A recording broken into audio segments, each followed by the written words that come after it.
Dulu kan waktu sebelum ada PSN ini kan sejahtera ya hidup sebagai seorang nelayan ya? Ya, yang jelas saya ini kan dibesarkan dari hasil perikanan dan pertanian oleh orang tua saya dulu, gitu kan. Sehingga alhamdulillah saya bisa jadi sebesar ini, gitu kan. Nah, kemudian karena bapak saya juga nelayan petani, saya mewarisi pekerjaan itu. Nah, memang sebenarnya Pak Abraham, saya ini kalau boleh dibilang baru sembuh dari kesengsaraan, baru sembuh dari penderitaan gitu. Karena memang saya ini dijajah gitu, merasa dijajah ya. Dijajah itu semenjak tahun 2004, yaitu kasus tentang penambangan pasir laut. Penambangan pasir laut itu wilayah pesisir Banten yang materialnya dibawa ke reklamasi Teluk Jakarta, dan itu PIK1 ya. Dari PIK1 Kang Holid sudah menderita ya? Udah menderita. Nah, kemudian ketika ini kita perang, tembakan di laut segala macam, tembus kita PT UN tahun sampai yang jelas berhenti sejak tahun 2016. 2016 gugatan alhamdulillah menang. Itu menangnya juga karena pergantian gubernur DKI Jakarta Pak Anies dari Ahok ke Anies gitu. Nah, udah selesai di situ kan agak tenang tuh, saya bisa nangkep ikan lagi, saya bisa bercocok tanam lagi. Kemudian saya melihat ada kejadian yang ini buat saya bertanya-tanya, kok uang lingkup saya mencari ikan kok dibatasi. Jadi ketika saya mau ngejaring ke wilayah Tangerang, di Tangerang banyak pagar. Tuh ceritanya. Pagar yang dilakukan oleh PSN ya? Iya jelas itu Mak. Jadi kalau ngelihat bangunan pagar itu tidak mungkin dilakukan oleh orang yang nggak punya duit. Oke, kan selama ini dikembangkan isu bahwa itu katanya warga lokal yang bangun. Nggak mungkin ya? Nggak mungkin. Kalau saya bilang itu, jika ada orang yang percaya bahwa itu dilakukan oleh swadaya masyarakat atau lokal, saya pikir harus dibawa ke psikiater. Jadi itu pasti bohong ya? Pasti bohong. Karena itu membutuhkan biaya besar ya? Iya. Ya? Bahkan... Jadul Kang, itu pagar lautnya panjang nggak? Itu sepanjang hampir 30 km lebih. Wong dari Karangserang sampai ke Kerunjo. Nah, jadi nggak mungkin rakyat yang... Nggak mungkin. Nah, dari kejadian di laut, di daratnya juga ada persoalan. Ya persoalannya misalnya penggusuran, orang belum dibayar udah diuruk, teriak kali diuruk, segala macam. Ini kan persoalan. Nah, sampai akhirnya Pak Abraham saya mikir, loh saya ini jangan-jangan dipimpin oleh orang-orang yang kerangka berpikirnya ya, itu nggak normal Pak Abraham. Nggak normalnya begini, lingkaran besar dipaksa dimasukkan ke lingkaran yang kecil. Itu kan nggak normal. Yang normal itu lingkaran yang kecil harus dimasukkan ke lingkaran yang besar, makanya muat. Kalau ini mah lingkaran besar dipaksakan masuk, ditelan oleh lingkaran yang kecil. Ini kan nggak normal. Maksudnya, kok saya ini bukan sedang diurus oleh negara. Yang anggaplah lingkaran besar itu negara, kedaulatan. Nah, lingkaran kecil adalah korporasi. Nah, saya merasakan saya ini kok sebagai petani nelayan bukan sedang diurus oleh negara, tapi diurus oleh lingkaran kecil tadi, korporasi tadi. Nah, makanya saya sebagai rakyat, petani nelayan, enggak sudi dipimpin oleh korporasi. Enggak sudi, saya emang enggak mau. Lebih baik mati saya mah. Jadi menurut Kang Holid, bahwa setelah adanya status PSN di PIK 2 ini, maka itu seolah-olah korporasi yang mengatur hidupnya Kang Holid. Jelas. Bukan lagi negara ya? Bukan lagi negara, karena bikin menderita. Bukan hanya saya, petani, nelayan, pembudidaya tambak. Mereka menjerit gitu kan. Kang Holid. Berarti sejak adanya PSN PIK yang dikelola oleh korporasi, rakyat di sekitaran Banten itu jadi menderita? Menderitanya itu melebihi waktu zaman Belanda. Makanya sampai saya ini dibawa di kehidupan zaman si Petung si Ji. Kata saya harus berhadapan dengan preman, harus tiap malam saya keluar atau jalan kemana aja bawa golok. Oh, berarti sekarang keadaan di sana sudah tidak aman ya, Kang? Tidak aman. Karena ada preman? Ya karena kan ada preman yang dibuat sengaja oleh penjajah. Karena kan ya tadi itu yang namanya penjajah kan senangnya itu kalau bahasa dulu apa tadi Ad impera. Divide ad impera. Nah, modelnya begitu tuh. Memecah belah ya? Memecah belah. Dan pasti penjajah itu pandangannya parsial, mengotak-ngotak. Ini orang mana? Nggak boleh ke sini karena ini urusan orang ini, sampai tingkatannya saya tidak boleh ngurusin tetangga saya yang lagi sakit gitu. Oh, begitu. Nah, modelnya gitu penjajah tuh. Nah, maksudnya kembali lagi ke persoalan saya. Nggak sudi diurus oleh korporasi gitu kan.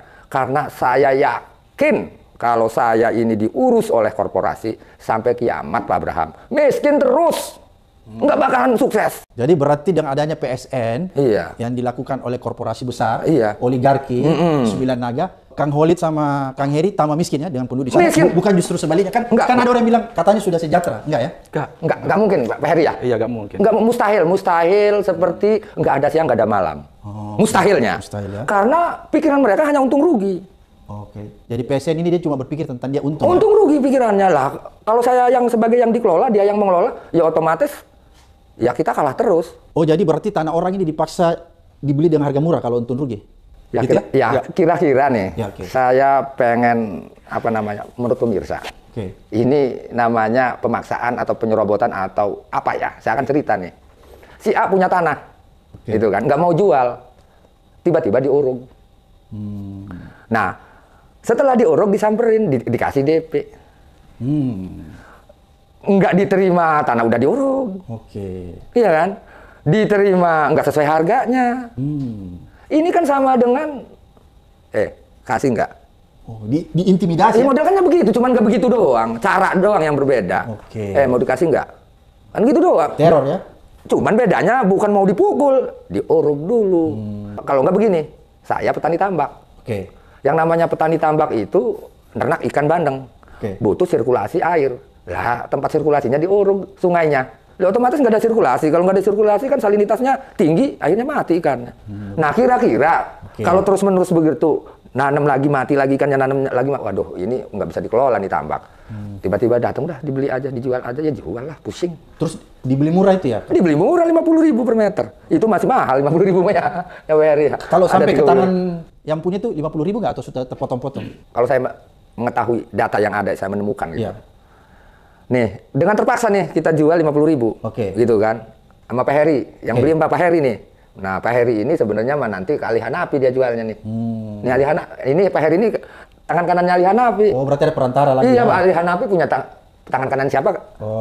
Jadi berjenjang ya? Berjenjang gitu. Jadi kalau perusahaan mah, entarlah ceritain Pak Heri tahu. Nah, cuman ini setelah di ACC 50.000 per meter, gitu kan, jatuh ke tangan sayanya tidak 50.000 per meter, 30.000. Jadi sampai ke tangannya Kang Holid tinggal 30.000, itu juga dipotong lagi 2.000. Berarti menderita dong ya rakyat di sana? Lah ya itu kan bukan penjajahan gitu udah itu mah. Makanya artinya saya siap mati itu ya itu, saya nggak mau dijajah. Terakhir saya pengen ngomong nih sama negara ini mau ngomong. Saya pengen ngomong sama negara.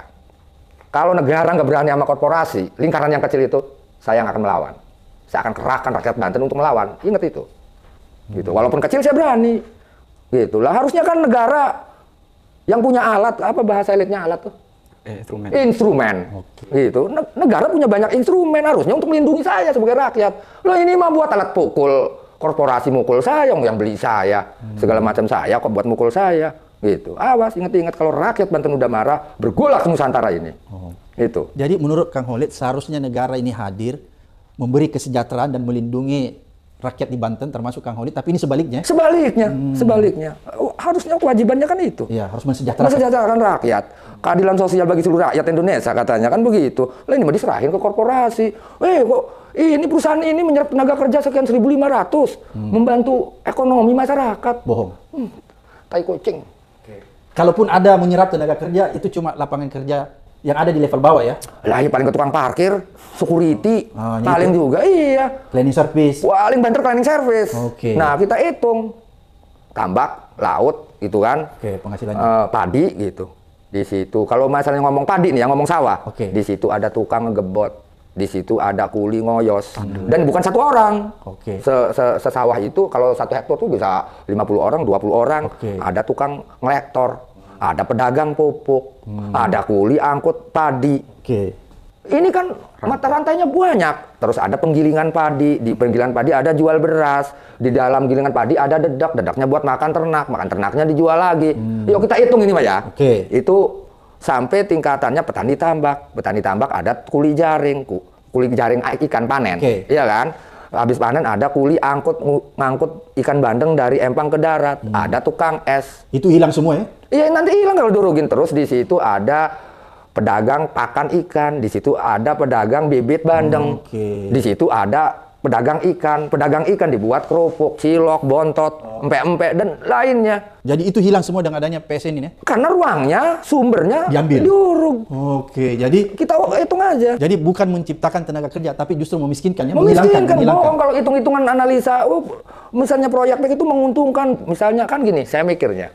PSN itu kalau nggak salah namanya proyek strategis nasional. Iya kan?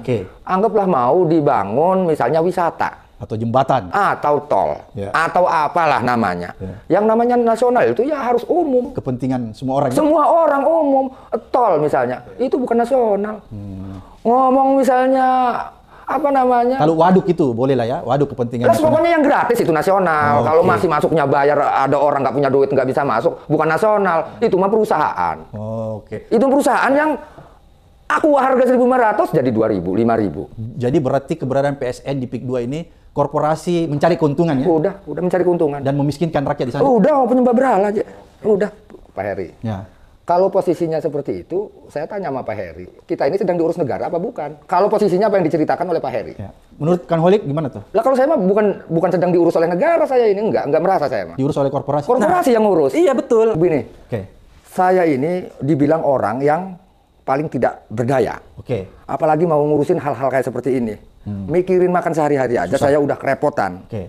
Lah kita ngurusin ini, ngilangin waktu, tenaga, segala macam.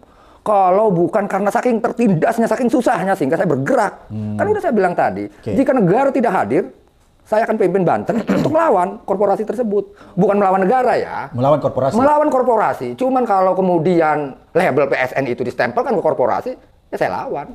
Nggak takut. Kalau ada orang yang mengatakan bahwa misalnya proyek PIK 2 yang di PSN kan ini banyak manfaat, itu kan nggak banyak midarot, banyak menyerap tenaga kerja, keuntungan gitu. Saya pastikan mereka ini orang-orang yang saya bilang antek penjajah. Misalnya contoh gini, dia ada keuntungan di proses transaksinya. Dan antek lurah, yakin dia, orang-orang seperti itu. Ya, artinya ada keuntungan bagi mereka, perutnya pribadi sendiri, nggak memikirkan sosial, hubungan muamalah seharusnya seperti apa. Begini, sampai tingkat mertuanya aja dimakan. Jangankan temen, sahabat, tetangga, mertuanya sendiri dimakan, kanibal kan berarti. Gara-gara PSN ini? Iya, maksudnya begini dimakannya. Dia ambil surat-surat tanahnya, diambil. Karena saya ini adalah lurah gitu kan. Saya ambil aja, nanti saya jualin ya Bu, Pak. Sampai sekarang belum dibayarin, surat udah dibawa. Begitu prakteknya? Iya, bahkan kanibal. Nah, kalau pasti orang yang model begini, kalau di publik ngomong, siapa bilang PIK 2 itu misalnya proyek yang di PSN kan itu midarot, banyak manfaatnya, menyerap tenaga kerja, ini, kasih itu. bansos. Kasih bansos ini, itu kan bohong, itu sesaat. Bullshit ya? Saat itu mah. Makanya kan nih, Pak Abraham, saya mau tanya ya. Biar saya nggak bingung ya. Proyek strategis nasional. Anggap ini proyek strategis nasional nih, Pak Heri ya. Diserahkan ke swasta. Modalnya swasta.